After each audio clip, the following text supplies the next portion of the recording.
یہ تھے استاد محترم حضرت مولانا محمد شوکت علی اعوان صاحب، جو طلباء کو نصیحت فرما رہے تھے۔ دعا ہے اللہ رب العزت ان نصائح پر عمل کرنے کی توفیق نصیب فرمائے۔ اب میں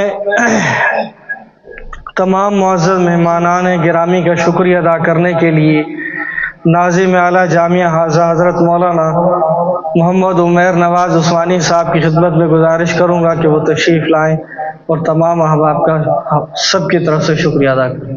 نحمدہ و نصلی علی رسولہ الکریم، اما بعد فاعوذ باللہ من الشیطان الرجیم، بسم اللہ الرحمن الرحیم۔ یا ایھا الذین آمنوا اتقوا اللہ وقولوا قولا سدیدا، صدق اللہ مولانا العظیم وصدق رسولہ النبی الکریم۔ یہ آیت مبارکہ میں نے آپ کے سامنے پڑھی ہے۔ آپ یہاں سب حضرات صاحب علم ہیں، بس اس کا مفہوم عرض کر دیتا ہوں موقع کی مناسبت سے۔ اس میں یہی ہے کہ مومن اللہ سے ڈرتا ہے اور سیدھی بات کرتا ہے۔ مومن اللہ سے ڈرتا ہے اور سیدھی بات کرتا ہے۔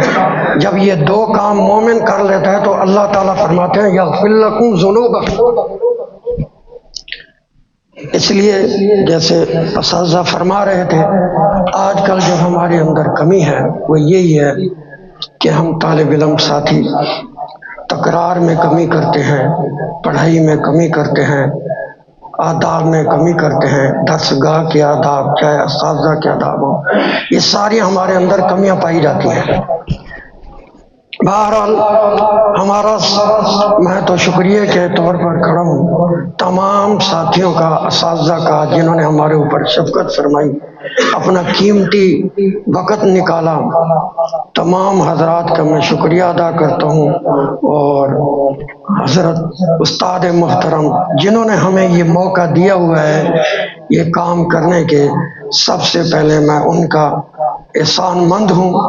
ہم اس لائق تو نہیں ہیں، لیکن اس کے باوجود وہ ہمارے اوپر اعتماد کرتے ہیں۔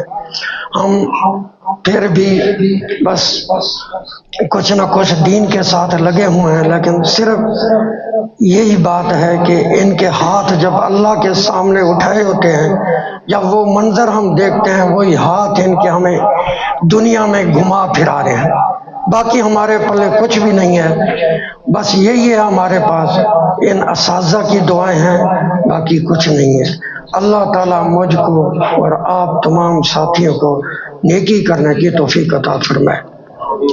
وقت کم ہے، اب ہمارا سالانہ امتحان ہوا تھا، بس یہی گزارش ہے کہ میں ساتھیوں کے نام لیتا ہوں استادی صاحب کی طرف سے، ان کے دست مبارک سے۔ جو کتابی ہمارے ساتھی ہیں ان کو ایک ایک سوٹ اپنے دست مبارک سے استاد محترم عنایت فرمائیں گے، اور اس کے بعد جو ہے وہ وعظ و نصیحت فرمائیں گے، پھر اختتام ہوگا۔